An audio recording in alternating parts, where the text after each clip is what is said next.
ഓം നമോ ഭഗവതേ വാസുദേവായ. വിമദത്സു സുരാസുരേഷു ജാതാ സുരഭിസ്താം ഋഷിശൂന്യധാസ്ത്രിധാമൻ ഹയരത്നമഭൂദധേ ഭരത്നം ദ്യുതരുശ്ചാപ്സരസസുരേഷു താനി. പദാനുപദം.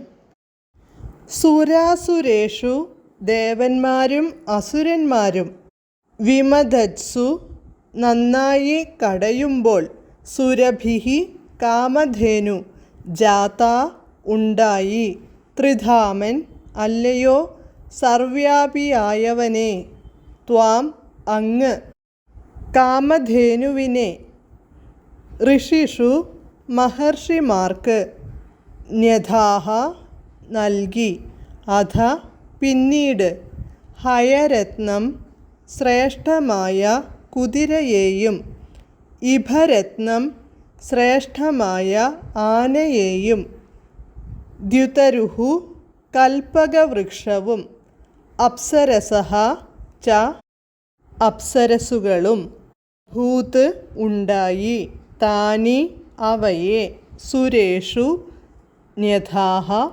ദേവന്മാർക്കു നൽകി. വിവർത്തനം. ദേവന്മാരും അസുരന്മാരും ചേർന്ന് പാലാഴിയെ നന്നായി കടഞ്ഞപ്പോൾ അതിൽ നിന്നു കാമധേനു ഉയർന്നു വന്നു. അതിനെ അങ്ങുന്ന് കാമധേനുവിനെ മഹർഷിമാർക്കു നൽകി.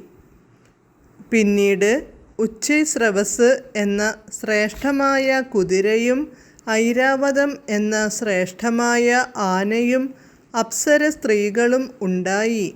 അവയെ ദേവന്മാർക്കും നൽകി. ഹരേ കൃഷ്ണ.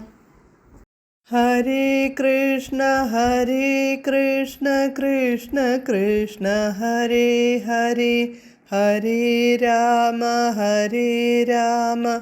രാമ രാമ ഹരേ ഹരേ.